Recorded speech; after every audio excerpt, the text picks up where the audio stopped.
안녕하십니까. BIB 방송센터장 지안입니다. 오늘은 역사 속에서 뒤안길로 서서히 물러나는 청와대 터에 대해서 이야기 좀 해볼까 합니다. 어떤 이는 스님이 풍수가요? 아니요, 무속인이요? 오인하는 사람도 있습니다만은 저는 엄연히 50년 동안 머리 깎고 아직도 수행하는 그저 중입니다. 그럼 이 풍수에 대는 것은 경복궁터는 이성계가 한양으로 천도할 당시 우리의 무지무지한 우회 선배님, 여러분 무학대사 아시죠? 무학대사가 이 터를 정한 거 아닙니까? 한양을 수도로 정해서. 그때 당시는 지공에서 나온 해근 스님으로 이어지는 법맥을 전해받아서 고려말 때는 이 세 스님이 아주 사마상으로 크게 일컫던 때도 있습니다. 조선을 건국할 당시 이성계의 깊은 존경을 받은 무학대사는 한양을 도읍지를 정하고 궁터가 어느 방향을 보느냐에 따라를 정하는 때 정도진하고 굉장히 의견이 분분했습니다. 정도진 씨는 지금 현재 상태로 뒤를 북악산을 보고 앞을 남산을 보는 이런 청서를 정했고, 무학대사는 북악산서 여수 우리가 북악산을 봤을 때 왼편에 있는 게 인왕산이잖아요. 인왕산을 뒤로 주고 앞을 동쪽으로 보도록 경복궁을 안쳐야 된다고 이야기를 했는데 의견 조절이 안 돼서 그때 당시는 경제의 정부의 실세가 정도진이었습니다. 그래서 정도진 의견이 반영이 됐습니다. 그래서 무학대사는 북악산을 주산으로 하고 현재 남산처럼 앞을 보면은 건국 후 200년 후면은 큰 일이 일어날 것이라고 예언을 했습니다. 바로 건국이 1392년도 일어났으니까 그 후에 200년을 플러스하면 1592년도에 임진왜란이 일어났습니다. 그리고 정도진이가 그게 궁터를 잡고 궁터 주변에 동서남북 네 군데를 문을 냈습니다. 정도진 씨는 유교 사상에 따라서 문 이름을 지었어요. 여러분 지금 우리가 그냥 봤을 때 남대문, 동대문, 그냥 서대문은 없어도 지금 있는 게 남대문, 동대문이가 있죠. 근데 가봐서 보면 남대문이라 안 써붙였고 동대문이라 안 돼 있잖아요. 그때 이름을 지었습니다. 이름을 인의예지, 그러니까 부교의 사상에 따라서 공자님 사상이 있잖아요. 그래서 동대문을 동쪽에 있는 것을 동대문이죠. 그걸 흥인지문이라고 했어요. 그래서 흥인의 두 번째 있는 어지린자를 쌓고 서쪽에 있는 서대문을 돈의 문이라고 썼어요. 돈의가 오를 의자를 썼고요. 그리고 남대문 얼마 전에 600년 됐던 게 불에 다 타서 우리 전 국민이 굉장히 막 슬퍼하고 그랬던 거 있잖아요. 그게 남대문, 우리가 남대문 해서 가보면 남대문이라 안 써붙였죠. 숭예문이라고 썼죠. 그러니까 예도 예자를 썼고요. 그 다음에 가운데 중심축에 있는 정각을 하나 지은 게 보신각입니다. 그게 보신자가, 가운데 신자가 믿을 신자를 썼고요.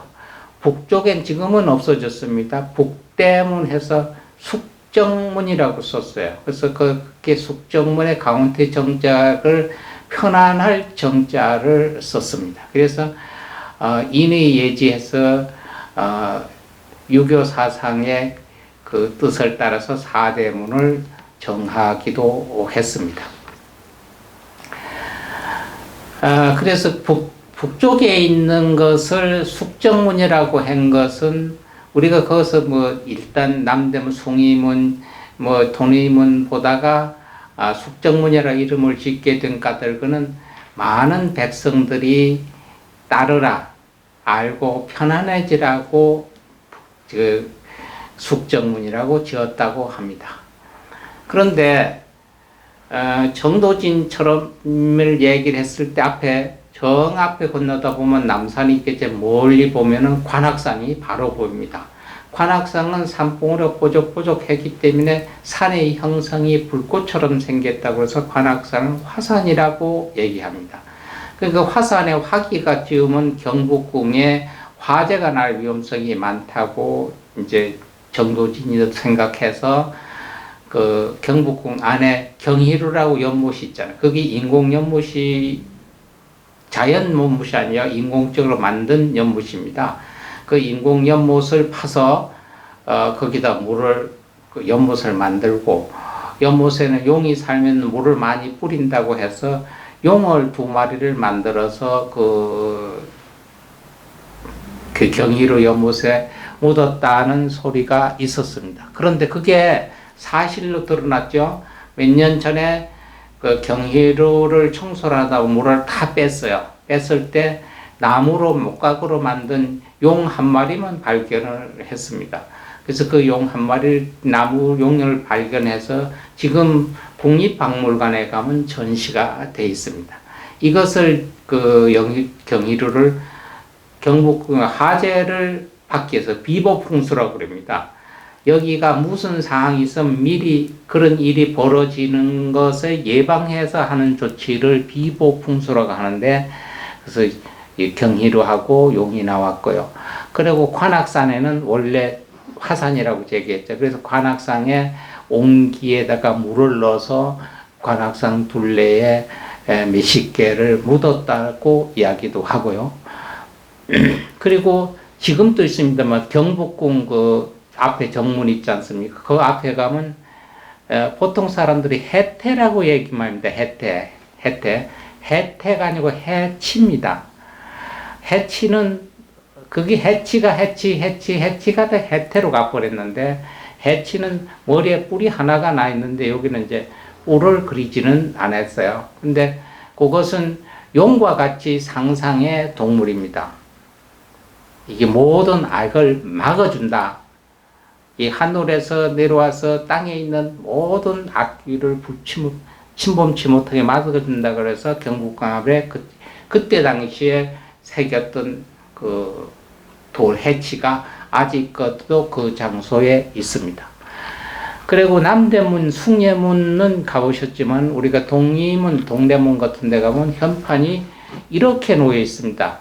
근데 남대문, 숭례문은 가면 현판이 이렇게 써 있습니다. 이게 바로 관악산의 화기를 막아주기 위해서 간판을 가로 간판이 아니라 세로 간판을 했습니다. 이렇게 경복궁은 태조 이성계가 풍수에 따라서 택한 터인데, 지금 경복궁에서 한참 뒤로 올라가서 지금 있는 데가 청와대 터입니다. 청와대 터는 사람들이 경복궁 터는 아주 좋은데 청와대 터는 흉지다. 거기가 거기 아니냐. 그 맥이 그렇게 내려왔으니까 더 가깝지 않느냐. 이렇게 봅니다. 그래서 경복궁 같은 데서는 사람이 사는 땅이고, 그 뒤에 그 경복궁이 있고, 그 후문이죠. 뒷뜰인데, 그 뒷뜰에는 죽은 영혼이나 신령들이 사는 곳이라고 옛날에는 말을 했답니다. 풍수상으로 볼 때 청와대 주산인 북악산은 해발 342m입니다. 342m고 앞에 인왕산은 338m인가 이래 좀 인왕산이 좀 작습니다. 근데 이 북악산을 가만히 여러분들이 이렇게 보면은 저제 북악산 팔각정 있는 쪽으로 있잖아요. 그래서 오해가 이렇게 틀렸어요. 조금 이렇게 삼각이 아니고 이렇게 좀 틀려 있어요. 좌측으로. 그래서 이렇게 멀리서 보면 이 고개를 동쪽으로 살짝 이렇게 틀었다고 하고, 아주 도도하게 누구하고 협치하고, 그 주변에 같이 붙어 있는 산이 없죠. 산은 올망졸망 이렇게 돼 있는데 그쪽에 서 있잖아요. 그래서 고개를 살짝 돌렸고, 그래서 독불장군형이다 이런 얘기합니다. 혼자 지멋대로 생각하는 산이다 이런 얘기를 했어.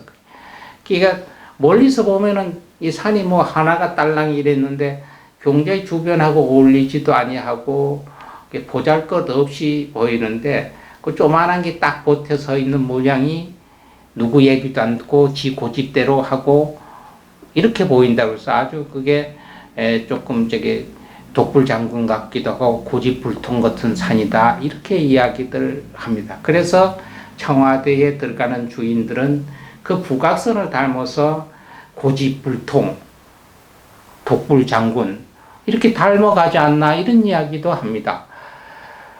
사람들이 그걸 어떤 터에 산다고 해서 그걸 닮아가긴 아니 그것은 닮아갈 수가 있습니다. 풍수의 흐름에 따라 풍수가 아니라도 여러분들 어떤 집은 강아지를 갖다 키우면 그 강아지가요 안 짖어요. 도둑놈들 와도 안 짖어. 그러니까 얼마쯤 키우면 강아지 성격이나 키우는 주인 성격이나 비슷하게 닮아간다고 그래요. 우리가 말이 있지 않습니까? 식당께 3년이면 라면을 끓인다고. 그래서 그 터에 있으면 이 터와 같이 닮아가지 않나 어떤 허세가들이 말을 지어서 얘기한 것 같은데 어떻게 보면 또 일리도 있는 얘기입니다.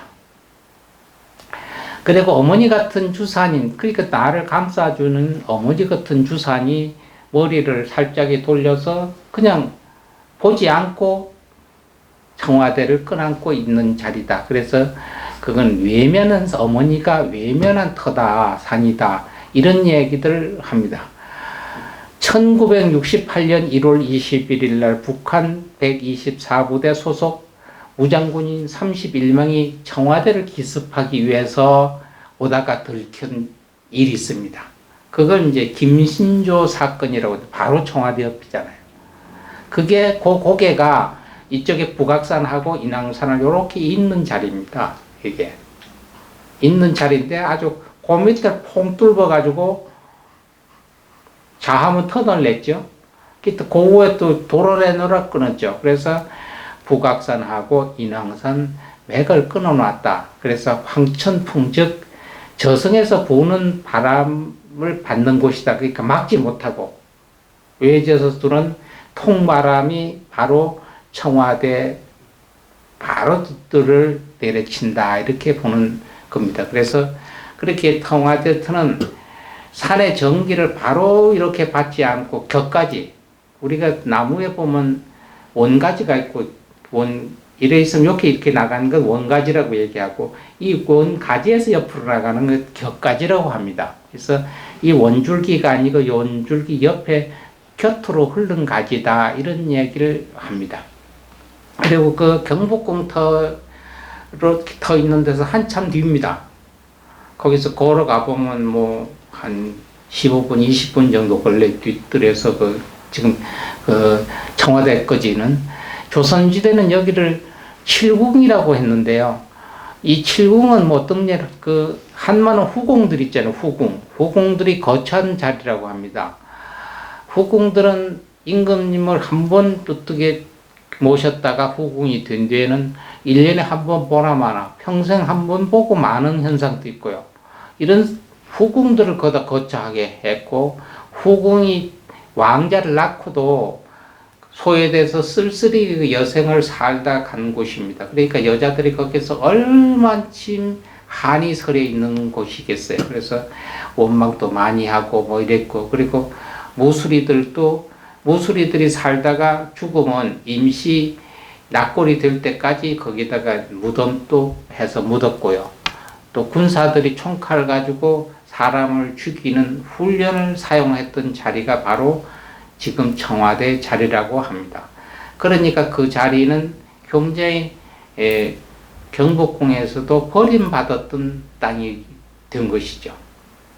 그래서 북악산하고 경복궁, 광화문 이 라인이 전기가 내려오다가 원줄기 아니고 곁구줄기라고 있죠.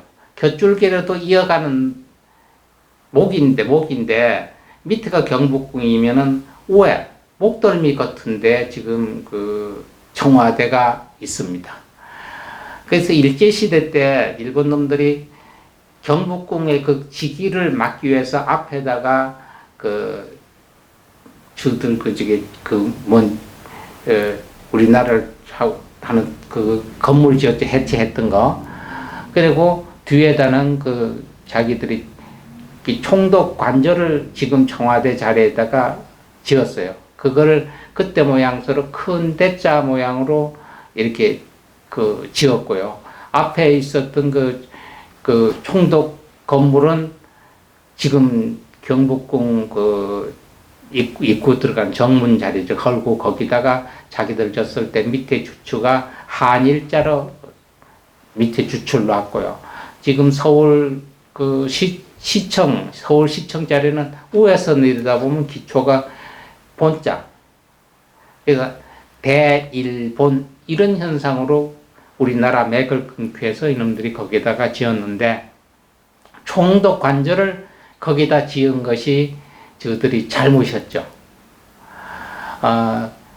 거기는 옛날엔 그 회명단 2조 시대 때는 회명단 터라고 얘기했어요. 그 회명단 터라고 하는 것은 임금님이 공신들하고 제자들하고 또 어떤 신하들 이 사람들을 모아놓고 거기서 충성맹세를 받는 자리였습니다. 그러니까 충성맹세 안 하면 그 자리에 죽고 충성맹세 하면 살려주고 그러니까 받은 제자들 그 신하들을 굴복을 시켰던 자리도 바로 거기서 그게 회명터라고 회명정이라고 얘기를 했답니다. 그 자리에다가 일본 놈들이 저들이 맥을 끊는다고 그 저기 관절을 자기들이 만들었는데 이것이 그 자기들이 스스로 발등을 찍은 격이 됐습니다. 일본들이 거다가 저 총독 관절 짓고요. 1926년도에 집무실 짓고 3대 5대 조선 총독 사이토 마코토는 6월 26일 날 36년도 비참하게 피살됐습니다.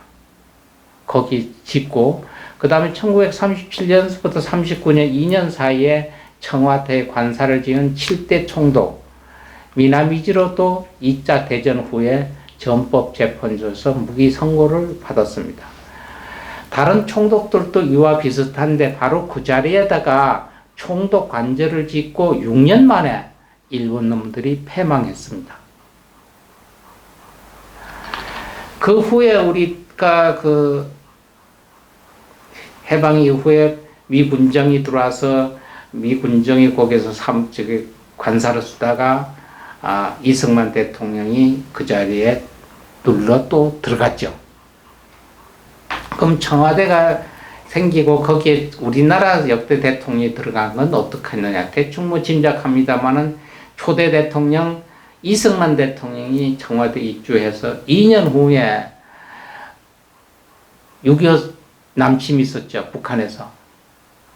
그리고 1960년 4월 19일 날 이승만 대통령은 하야를 하고 하와이로 망명을 갔습니다. 1961년도 5월 16일 날 또 윤보선 대통령이 4.19 때 들어갔다가 물러났죠. 그건 왜냐하면 5.16 혁명으로 해서 박정희가 그 자리를 차지했으니까요. 그리고 1974년도 조청년의 지시를 받은 문세광이가 8월 15일 날 그 광복절 기념 행사에 유경수 여사를 탕탕해서 피살을 했습니다. 1979년도 10월 26일 날 박정희 대통령이 부하로부터 충격을 받아서 서거를 하셨습니다. 그 다음에 그 후에 전두환 전 대통령이나 노태우 대통령 두 분 다 형사처벌받고 대통령 직위를 이후를 받지 못했잖아요. 두 분 다 작년에 돌아가셔서 아직까지 묘자리 정하지 국립공원 또 못 갔고 아직까지 묘자리를 정하지 못해서 낙고래도 밖에서 아직 있는 그런 처지입니다.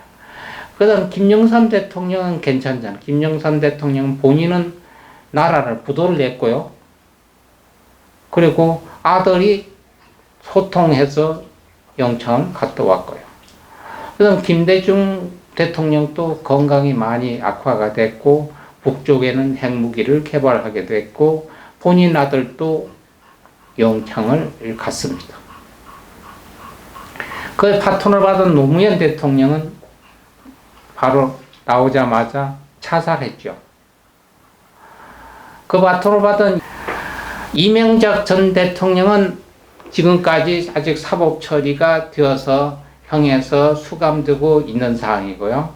그 다음에 박근혜 대통령은 탄핵하셔서 5년 동안 수감 생활을 하시다가 며칠 전에 자유의 몸이 되셨습니다. 그럼 지금은 현재 2개월밖에 임기가 남지 않은 문재인 대통령은 현재까지는 아무 일 없이 있습니다. 이 일들이 풍수지리에 의해서 더 때문일까? 아니면 개인적인 운에 의한 것인가? 그럼 역대 대통령부터 거기에 관절을 지었던 일본 총독서부터 거기에 짓고 있었던 총독들은 자 편안한 사람이 없었고 그걸 넘겨받아서 지금까지 우리나라 대통령이 현재 문재인 대통령은 지금까지는 아무 일이 없습니다만 그런 일이 생겼다 이런 얘기입니다. 그러니까 이게 현재 지금 20대 대통령이 그 자리에 들어가야 되는데 현재 사회에서 이슈가 되고 대통령 집무실 이전이 역사 일례 사항도 점점 이런 일례 사항을 봐서 그런지는 모르겠습니다만 국민들한테 돌려줘야 된다. 오픈을 해야 된다는 얘기죠. 그럼 대통령 집무실 이전을 해야 된다고 해서 지금 그 자리를 이전하기로 결정이 된 상태입니다. 이전이 나쁘다 좋다고 하는 것은 아닙니다. 지금까지 그 터가 이만치 내려오는 거 보면은 무엇인가 보이지 않는 문제가 있지 않나 이렇게도 봅니다. 우리가 고속도로 보면은 110km 지점 100km, 어떤 데는 80km 속도 제한이 있고요. 시내도 60km, 50km, 또 학교 앞에는 30km 속도를 제한하고 있습니다. 그 속도로 가야 안전한 얘기, 다른 얘기고 그 속도 이상을 가쁘면 언제라도 사고를 저지를 수 있다는 이야기입니다. 바로 저희는 이 속도 이야기를 하고 싶은 겁니다. 60km 지점에서 110km 빨리 간다고 110km를 간다 보면은 사고가 나지 말라는 법이 없습니다. 이것은 그냥 예견된 사고죠. 그 예견된 것을 알고 과속을 하면은 안 되듯이 지금 옮기는 거, 이게 어느 속도가 맞는지는 저희가 모르겠습니다만 규정 속도가 있습니다. 어떻게 하면 하는 저희가 전번에 방송했던 정책, 정부 모든 것이 느리 터치하는 것과 같다고 이야기를 했습니다. 이와 같이 속도 조절이 잘 돼서 어디를 가든 옮기는 것은 국민의 한상으로 바랄 뿐입니다. 청와대를 1시간이라도 하루라도 빨리 구경하고 싶어서 안달이 난 국민은 한 사람도 없다고 봅니다. 한 달 후에 열린다고 해서 너 왜 한 달 늦게 열었느냐? 1년 후에 연다고 해서 왜 1년 후에 그걸 열었느냐? 그것 때문에 데모하는 사람 하나도 없다고 봅니다.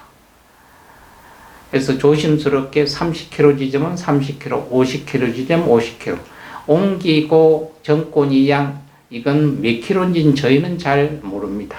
어쨌든 국민의 한 사람으로서 정상적인 속도 위반 없이 잘 운행이 되었으면 하는 바람입니다. 5,100만 모든 국민들도 한 마음으로 우리 국민들을 태우고 가는 이 버스의 기사는 안전 운행하기를 바랄 뿐입니다. 오늘도 여러분들 항상 이 시가 주고 있는 청와대 틀을 놓고 대충 이렇다가 말씀드렸고요. 이게 저희 선배님 무학대사님이 그 틀을 정했던 것이 이제는 서서히 마감이 되지 않나 생각하고 후배 스님으로서 오늘 또 한마디 했습니다. 여러분 오늘 또 감사합니다. 오늘 또 내일보다는 좋고 내일은 어제보다 더 좋은 하루 주시고 나날이 발전하고 건강하시기를 바랍니다. 여러분 감사합니다.